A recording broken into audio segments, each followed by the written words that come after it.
And so, and it's something we talked about when we sat down for our last episode was like the beginnings of brotherhood. It's always going to be either awkward or hard, or like you have to initiate it.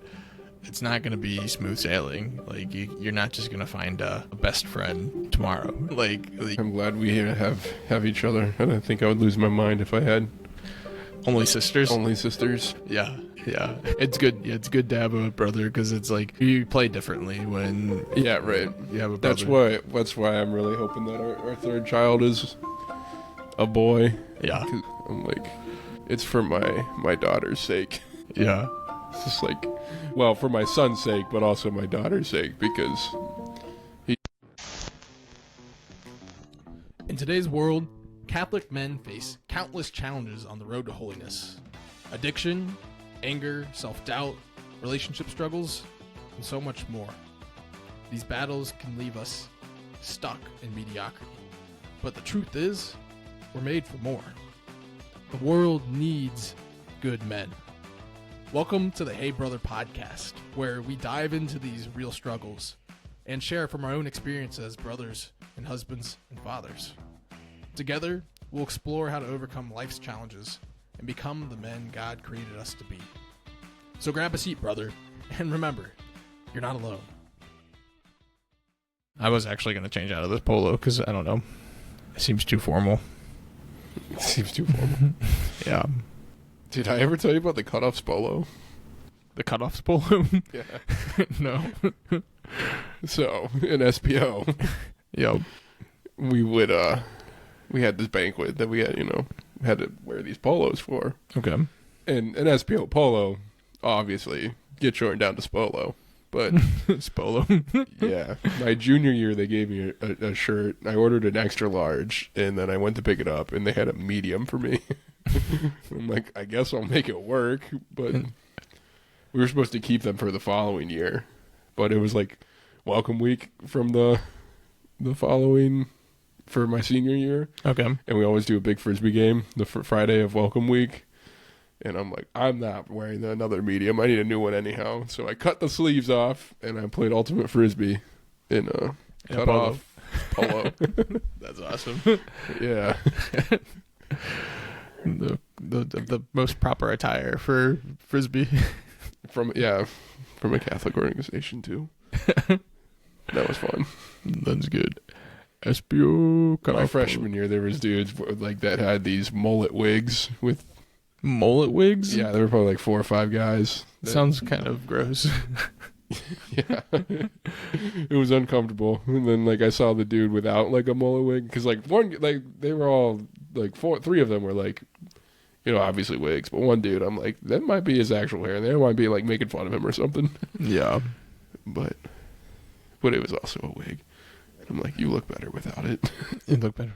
I don't know if anyone can really pull off a mullet. Some people think they can. Oh yeah, for sure. It was quite the phenomenal trend. Phenomenon. Every time I hear that, I think of the Mouthless Sauron video. Yeah, right. Okay. Yeah, I'm with you. Yeah, I think we've seen it. I'm not sure. It's worth a watch. Mouth-less Sauron's a little disturbing for anyone who's light of heart. But it's funny. Not many people know who the Mouth of Sauron is. I mean, he's right. He got cut from the theatrical release, right? I think so. Yeah. He also got cut in the extended release, but by a sword. By a sword. What's that? Oh. Yeah.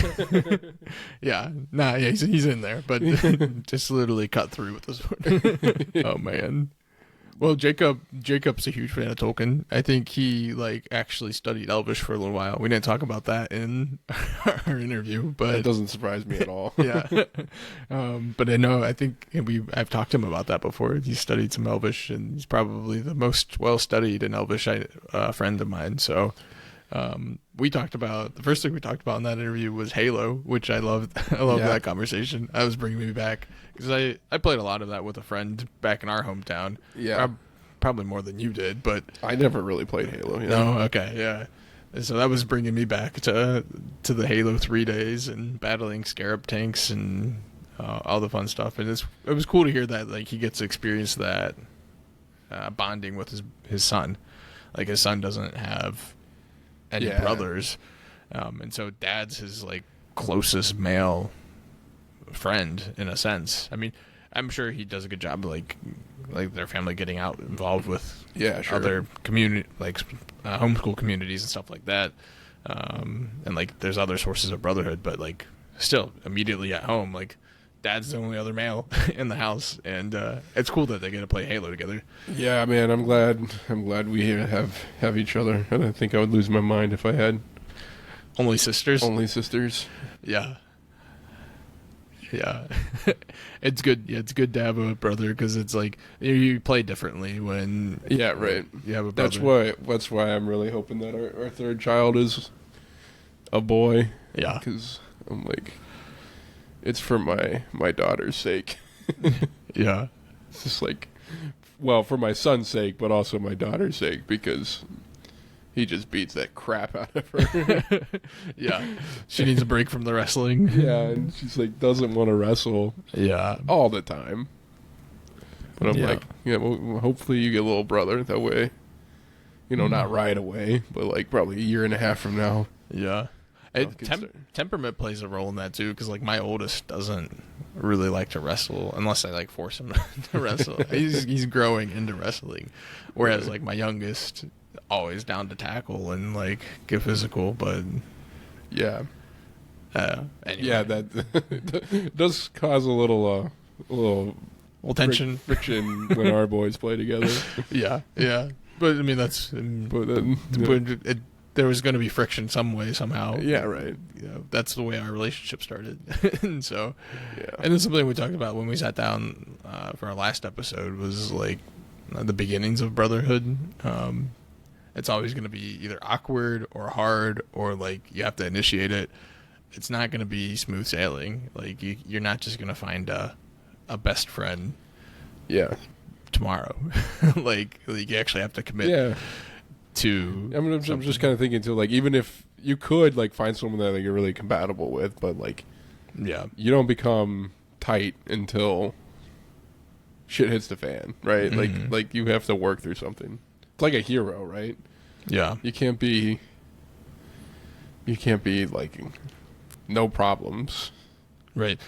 That's like what makes the story. It'd be a pretty boring story, right? Yeah. If Batman just surveyed Gotham and that's all he did was survey Gotham, right? Yeah. And there was no actual crime to fight. Yeah, what do they call that with?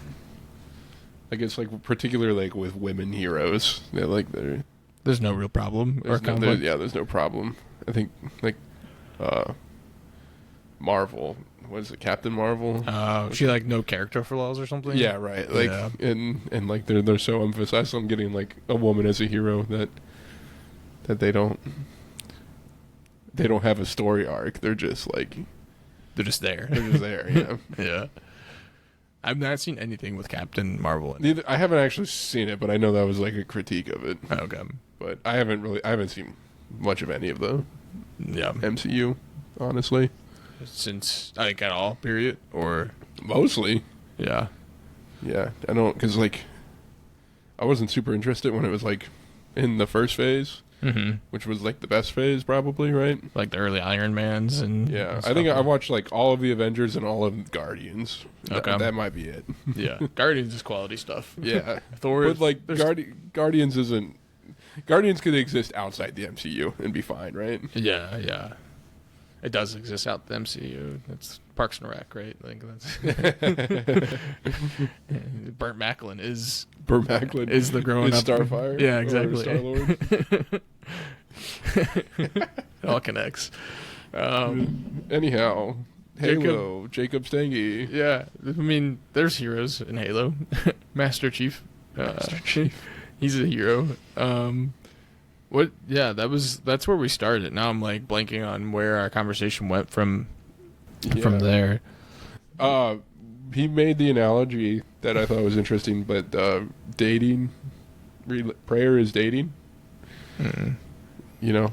Oh yeah, using that kind of like spousal analogy of Yeah. like relationship with a significant other and Yeah. how that parallels the Lord. What did you think about that? It was like, yeah, a really good perspective on prayer. Yeah. Inspiring, because like how like you're pursuing the person that'll eventually become your wife is how you have to pursue the Lord, right? You have to, everything that you do in one way affects that relationship. And I guess that's maybe, I think, the better analogy in my head, at least, is that prayer is a relationship. It's not, Yeah. and like, not just the form that it takes, but like the space that it occupies in your life. Yeah. You know? Sorry, play that back. It's the space that... It's not just the form of your prayer, Okay. but the space that it occupies in your life. Yeah. Right? Because like everything, like as a married person, everything you do impacts your spouse. That's what Jacob was getting at with you. Like, right. Because even right now, we're doing this, Right. which means we're not with our wife. Right. So that impacts them. Yeah. Yeah. Yeah. But we're talking about them, so that brings them into the picture. Right. But, Which still somehow impacts them. But yeah. I remember Jacob asking that. I was like, what doesn't impact Renee? Like, what doesn't impact your wife? I was like, I don't. Taking a dump. Yeah. It's just like, it's because it's a well-received point, because it's like right. I mean, but like, do you remember what his answer was? I thought it was an interesting answer too. It was whatever doesn't impact you. Right. Which is like, oh, yeah, that's a... Because it's like not nothing, right? But it's... Yeah. But if you're impacted, your wife's going to be impacted in some way. Yeah. And that was like, I think I wanted to push back on that a little bit, like to talk about individuality. It's like, if there is no boundary between me and my wife, can we really share our lives, right? Because if you don't have like a boundary, is it really yours to share? And that was where my mind was going. But I think that would have been a little too technical in the weeds to kind of like sift through that to understand, like, is that even, is that valid? I don't know if that's valid or not. That was just because I'm thinking it's like I don't know, like a membrane has a boundary. Yeah. But like, it's permeable. It's permeable, right? Yeah. Yeah, and like things like can move. Like you can have boundaries, but be amorphous, right? You know what I mean? Yeah. Maybe not amorphous, but like the boundaries could still like impact each other. Yeah. And affect each other. Yeah. Yeah. Yeah. I mean, that's why I'm like, I don't think this is, I'm like, there's probably too much to like. There's nothing worthwhile talking about. Exactly. Because like the point stands on itself is like, it is really a really good point to think about. Like everything you do as a husband, like has the chance or opportunity to impact your wife. Yeah. Maybe like, I'm thinking like a shoreline. That might be the boundary, like an analogy I'm thinking of. Like tides in the shore, like the woman is like, like the water, how like the things that it does, how it rises and it falls, but like that moves the shoreline. So like there's always a definitive boundary, but the two overlap and affect each other. Yeah. And so like the way the shoreline bends allows for how high the tides could go. Yeah. But anyhow, I like analogies. Analogies, yeah, they're good. They always fall apart at some point, but they're good. Yeah. The analogies, yeah. So you even like the analogy of like us and the Lord and our relationship with the Lord being like a relationship, right? It's not exactly one for one, right? We're not preparing to marry Jesus in heaven, right?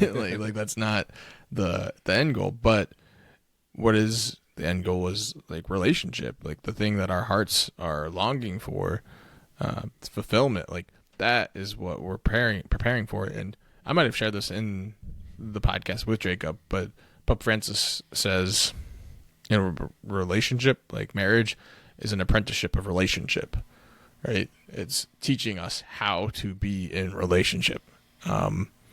For the whole of our life. And like that's what we're called to in heaven is like communion, but communion that lasts and that actually can satisfy us entirely, right? our relationships with our wives are finite. And I think that's something as husbands, we fail to remember all too often. And we hold our wives to like too high of standards to be like, they're supposed to fill every one of my last whims and desires, right? Like, and that's a caricature. Like, we're not actually cognitively, like, consciously thinking this, but it's the way we act, right? It's the way we treat our wives. Sometimes it's just like, why can't you know me better? Like, why can't you figure out like that I want these things? Like, like, yeah, I don't know. Why'd you make spaghetti for dinner? You know I didn't want that. Yeah. I mean, it can be something as trivial as that, but it can also be something as like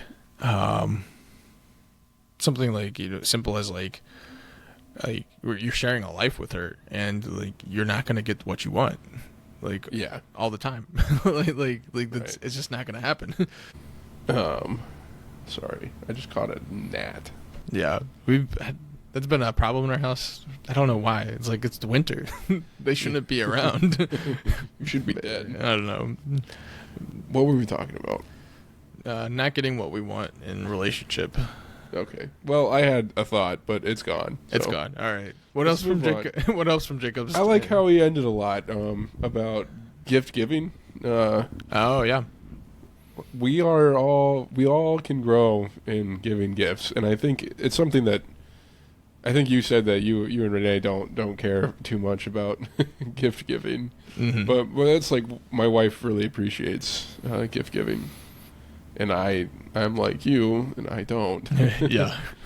And it's been something I've been trying to work on. But I think gift giving is a good thing for everyone. Because what, like, giving a good gift means is that, like, you actually, like, pay attention to that person and know them, like, well enough to give them something, like, that they want. Like, you actually know the person that you're giving the gift. Yeah. It's like what imitation's the highest form of flattery, but I think giving someone a good gift might be like the second, right? Yeah. Well, it's interesting in today's world. I don't know, I fall into this in Christmas. It's like I oftentimes just default to what is expressed to me that somebody wants, right? Yeah. Rather than actually like knowing what that person might want. Right? Like, it's on the Christmas list, so I get it for them. As opposed to actually like really doing like an honest evaluation of like, what does this person want? And I think that comes back to like our own fear of like, I actually don't know that person as well as I think I do, right? Like, I don't know what they want. Like, and that's what Jacob was kind of expressing with giving gifts to his kids, is like, I always get trumped by like this desire to give what I think they need, rather than actually like really truly sitting with what do they actually want. Which is a tricky thing as a parent, right? Like, as a parent, you always want to like, I want to give you what you need, right? Like, I want you to have something that helps you become better. And, it's not mutually exclusive. Like, you can actually hit a 2-for-1. Yeah, sure. But that's hard. Right. I mean, like, it's not like, I think the sentiment he was giving at would be like giving like your overweight friend a how to cook healthy food like book, right? Like, that would be a very bad gift. Right. But, or like your kid a new toothbrush, right? Like, it's like, well, the old one was bad and gross, so I got you a new one. Merry Christmas. There you go. Champ. Not Scamp. Scamp the dogs, don't you? What's that? Shrimp Scampi. Yeah. I thought, the other thing, it definitely gave me something to think about in the episode, or like towards the end of the episode with him. Like, what kind of, can I get better at giving gifts? Like, particularly as a father, there's something that we can do emulating the Heavenly Father in the way that we go about giving gifts to our kids and giving folks, part of our lives. Yeah. Do you got any tips for gift giving, or are you just not? it's still like the bottom of the ranking Still, for my love languages. Tips for gift giving, I don't know. For me, since it is such like a bottom of the rung, like I always kind of fall back to like, how do I gift an experience? Like, what can I do to like actually be in relationship with somebody? Not give a gift. Exactly. Yeah. But it's like, switch it to quality time. Exactly. No, but I mean, if that's your experience, that's like a good thing. But yeah.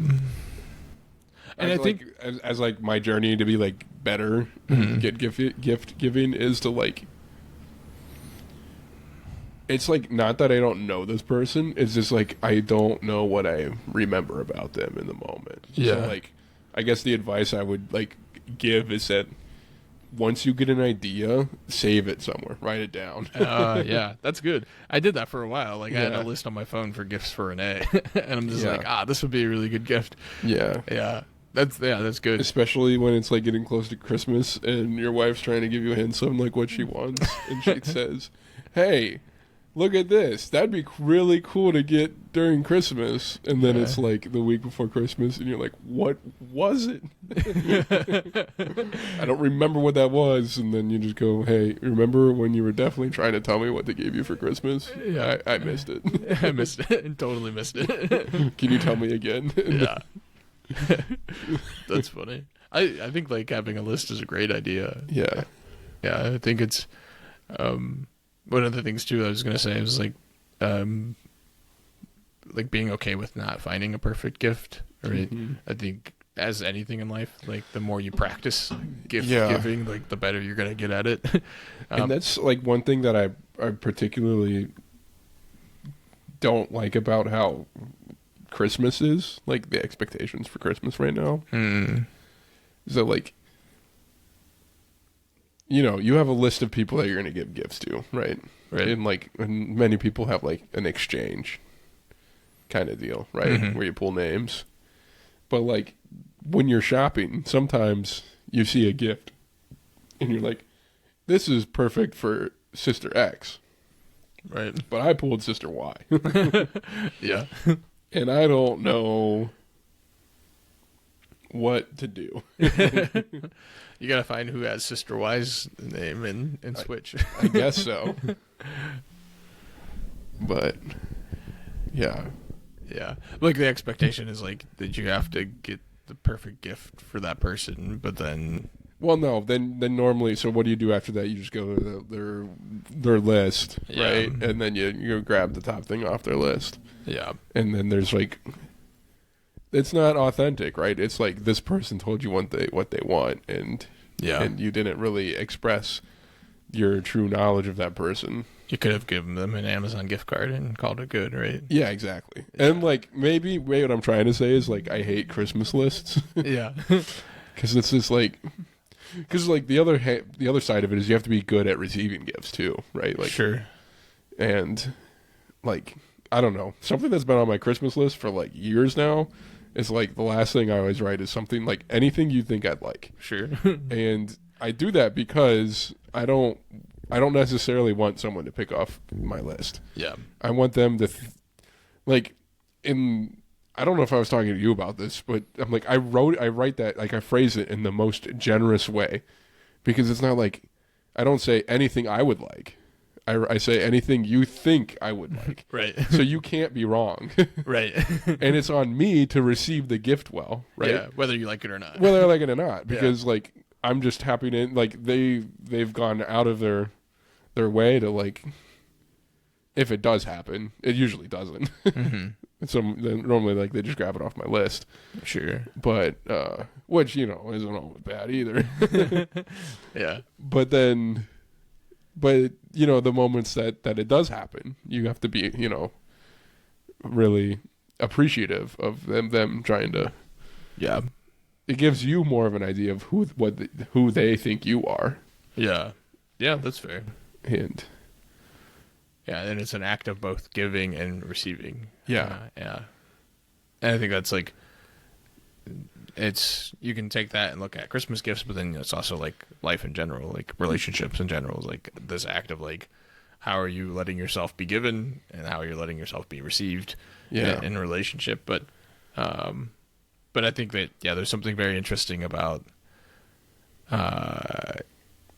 like the desire to give something good, but then accepting like the fact that like maybe you're giving something that's not good. Like, are you okay with like giving something imperfect, or like are you okay with having a swing and a miss? Like, I've given Renee some pretty awful gifts like in the past, but it's okay, like, because I've given her some really good ones too, right? Like, and it balances out, and she's like gracious in receiving both, right? And I think it's like a scary thing to kind of put yourself out there. It's safer to go off to the Amazon list, right? Yeah. And not risk like, oh, you don't like this. Yeah, for sure. And then like that's where I'm saying I think we failed too, that no one receives gifts well. Yeah, because like you shouldn't. I don't know.